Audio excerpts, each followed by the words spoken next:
மக்களே, இன்னைக்கு நாம ரொம்ப முக்கியமான ஒரு விஷயத்தை பத்தி பேச போறோம். நம்ம எல்லாருக்குமே மக்கள் தொகை கணக்கெடுப்பு பத்தி தெரியும். இந்த சாதி வாரியான கணக்கெடுப்புனா என்ன, இதனால நமக்கு என்ன மாதிரியான யூஸ் இருக்கு, டிஎம்கே ஏடிஎம்கே அவங்களோட ஆட்சியில இந்த ஒரு விஷயத்தை பத்தி அவங்க ஏன் அவங்க இதுக்கான ஸ்டெப் எதுவுமே நடவடிக்கை எடுக்காம இருந்தாங்க. இப்ப டிவிகே அரசால இந்த ஒரு விஷயத்தை சாத்தியமாக்க முடியுமா, மாற்றத்தை உருவாக்க முடியுமா? ஹாய், நான் உங்க தேவா. சோ வாங்க இதை பத்தி டீடைலா தெரிஞ்சுக்கலாம். 2026 சட்டமன்ற தேர்தல் கிழமை வேற மாதிரி மாறி இருக்கு அப்படின்னு தான் சொல்லணும். முதலமைச்சரா விஜய் அவர்கள் வந்ததுக்கு அப்புறமா இந்த சட்டப்பேரவையில நிறைய விஷயங்களை பத்தி பேசினாங்க. அதுல முக்கியமா பார்க்கப்படுற ஒரு விஷயம் என்ன அப்படின்னு சொல்லி பார்த்தோம்னா, இந்த சாதி வாரியான கணக்கெடுப்பு அப்படிங்கிறது தான். இந்த சாதி வாரியான கணக்கெடுப்பு அப்படிங்கிறது பாத்தீங்கன்னா, ஒரு குறிப்பிட்ட பிரிவுல எவ்வளவு பேர் இருக்காங்க அப்படிங்கிற ஒரு எண்ணிக்கையை கணக்கெடுக்கிற மாதிரியான ஒரு விஷயம் அப்படிங்கிறதையும் தாண்டி அவங்க என்ன மாதிரியான ஒரு பொருளாதார நிலையில அவங்க இருக்காங்க அப்படிங்கிறது தான் முக்கியமான ஒரு விஷயமா இருக்கு. இப்போ ஒரு எக்ஸாம்பிளுக்கு, ஒரு கவர்மெண்ட் சைட்ல இருந்து ஒரு குடும்பத்துக்கு ஒரு 100 ரூபாய் கொடுக்குறாங்கன்னு வைங்களேன். அது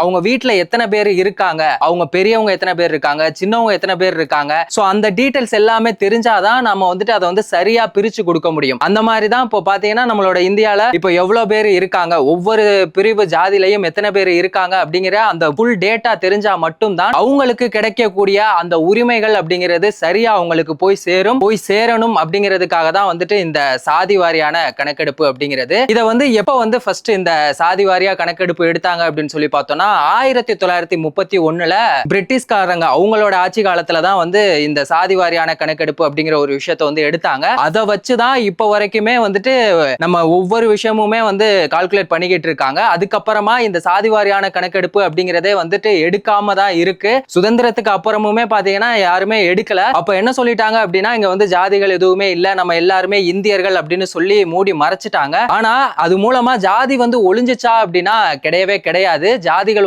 ஒவ்வொரு நாளுமே வளர்ந்துகிட்டே தான் இருக்கு. அது மூலமா நமக்கு கிடைக்கக்கூடிய உரிமைகள் அப்படிங்கிறது பறிக்கப்படுது. அதுக்காக தான் இப்போ இந்த சாதி வாரியான கணக்கெடுப்பு அப்படிங்கிறது முக்கியமான ஒரு விஷயமா இருக்கு. 1990ல விபி சிங் அவங்க என்ன பண்ணிருக்காங்கன்னா, ஒரு மண்டல் கமிஷன் ஒண்ணு வைக்கிறாங்க. அதுல இந்த ஓபிசி பிரிவு சேர்ந்தவங்களுக்கு 27% ஒதுக்கி இருக்காங்க. சோ இது ஒரு நல்ல ஒரு விஷயமா அவங்க எல்லாருக்குமே தெரியும், இவ்வளவு பெர்சன்டேஜ் ஒதுக்கி இருக்காங்க அப்படின்னு சொல்லிட்டு. ஆனா இது எப்ப பாத்தீங்கன்னா 1931ல ஒரு சாதி வாரியா ஒரு கணக்கெடுப்பு எடுத்தாங்கல்ல, அதை வச்சுதான் எப்போ 1990ல இந்த இடஒதுக்கீடு அப்படிங்கறத ஒரு விஷயத்தை கொண்டு வர்றாங்க. சோ அப்போ எவ்வளவு பேர் இருந்தாங்க அப்படிங்கிறது வேற மாதிரி இருந்திருக்கும், இப்போ எவ்வளவு பேர் இருக்காங்க அப்படிங்கிறதுக்கான அந்த டிஃபரன்ஸ் இருக்கும்ல. சோ இது மாதிரி பண்ற ஒரு விஷயத்தை மாத்தணும் அப்படிங்கிறதுக்காக தான் இந்த சாதி வாரியான கணக்கெடுப்பு எடுக்கணும் அப்படிங்கிற ஒரு விஷயம் இருக்கு. 2011ல என்ன பண்ணிருக்காங்க அப்படின்னா, காங்கிரஸ் அவங்களோட ஆட்சி காலத்திலையும் இந்த சாதி வாரியான கணக்கெடுப்பு அப்படிங்கிற ஒரு விஷயத்தை பண்ணாங்க. இதுக்காக மக்களுடைய வரிப்பணத்துல இருந்தே பாத்தீங்கன்னா ஒரு 4800 கோடி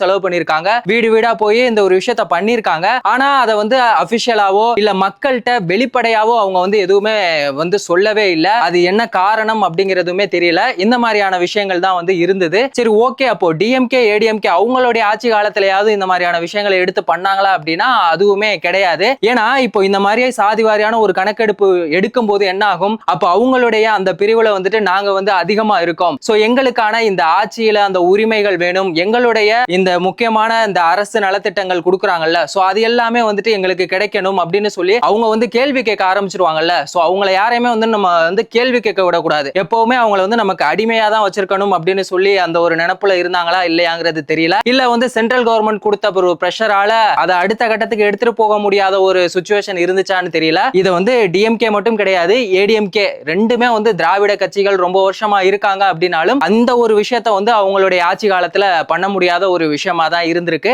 இப்போ டிவிகே உடைய ஆட்சியில இது சாத்தியமா அப்படிங்கறத நம்ம கேட்டோம் அப்படின்னா, இப்போ அவங்க ஆட்சிக்கு பாத்தீங்கன்னா ஒரு இன்னையோட ஒரு 39 நாள் தான் இருக்கு. ஆனா இந்த சாதி வாரியான கணக்கெடுப்பு அப்படிங்கிற ஒரு விஷயத்த எடுக்கணும் அப்படிங்கிற ஒரு மாற்றத்தை அவங்க சொல்லியிருக்காங்க. இதை சட்டமன்றத்துல ஒரு தீர்மானமா அவங்க நிறைவேற்றி இருக்காங்க. சோ இது எந்த அளவுக்கு சாத்தியமாகும் அப்படிங்கறதெல்லாம் நம்ம பொறுத்திருந்து தான் பார்க்கணும். ஆனா இந்த சாதி வாரியான கணக்கெடுப்பு அப்படிங்கிறது ஏன் யூஸ்ஃபுல் அப்படிங்கிறத நம்ம ஃபர்ஸ்ட் தெரிஞ்சுக்கணும். இப்போ ஒரு எக்ஸாம்பிளுக்கு, இப்போ ஒரு ஜாதியில ஒரு 100 பேர் இருக்காங்க அப்படின்னா வைங்களேன், அதுல 90 பேர் ஏழையா இருக்காங்க அப்படின்னா அப்ப அவங்களுக்கு இந்த மக்களுடைய இந்த அரசோட நலத்திட்டங்கள் அவங்களுடைய தேவைகள் அப்படிங்கிறது அங்க என்ன இருக்கு, அதிகமா இருக்கு. இப்போ இன்னொரு ஒரு சாதி பிரிவுல 100 பேர் இருக்காங்கன்னா அதுல 10 பேர் தான் ஏழையா இருக்காங்க அப்படின்னா சோ அவங்களுக்கு அந்த தேவைகள் அப்படிங்கிறது இங்க கம்மியா இருக்கு. அப்போ இது எல்லாமே எப்ப தெரியும், இந்த சாதி வாரியான கணக்கெடுப்புகளை துல்லியமா கரெக்டா எடுத்தா மட்டும்தான் அவங்களுக்கு போய் சேர வேண்டிய அந்த ஒரு விஷயம் அப்படிங்கிறது கிடைக்கும். இது வந்து இட ஒதுக்கீடு அதுல மட்டும் கிடையாது,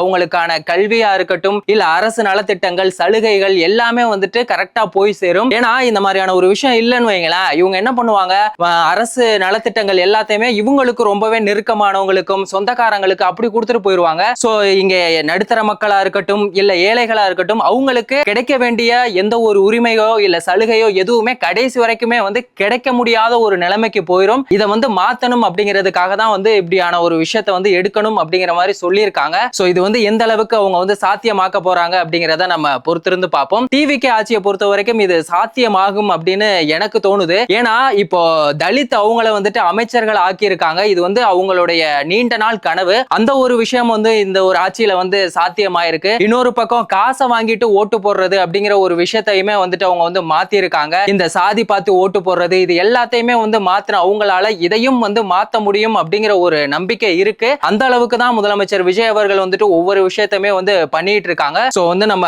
பொறுத்திருந்து பார்ப்போம். ஆனா இன்னொரு முக்கியமான ஒரு விஷயம், சென்ட்ரல் கவர்மெண்ட் சைடுல இருந்து ரொம்பவே பிரஷர் கொடுப்பாங்க. நான் பார்க்காத பிரஷரா, நான் வந்து எல்லாத்தையுமே வந்து மேனேஜ் பண்ணிடுவேன் அப்படின்னு சொல்லி தான் நம்ம முதலமைச்சர் விஜய் அவர்கள் வந்துட்டு இருப்பாங்க. சோ இந்த சென்ட்ரல் கவர்மெண்டோட பிரஷர் எல்லாத்தையுமே தாண்டி தாவேகா அரசுனால இந்த சாதிவாரியான கணக்கெடுப்பு அப்படிங்கிற ஒரு விஷயத்தை வந்து உருவாக்க முடியுமா, அதுல மாற்றத்தை உருவாக்க முடியுமா, ஏடிஎம்கே டிஎம்கே அவங்களுடைய ஆட்சி காலத்துல இது பண்ண முடியாம போனதுக்கான காரணமா நீங்க என்ன நினைக்கிறீங்க? இந்த சாதிவாரியான கணக்கெடுப்பு வந்து தேவையா தேவையில்லையா, இது எல்லாத்தையும் மறக்காம கமெண்ட் செக்ஷன்ல சொல்லுங்க. வேறொரு வீடியோல வேறொரு கண்டென்ட்ல நம்ம திரும்பவும் சந்திக்கலாம்.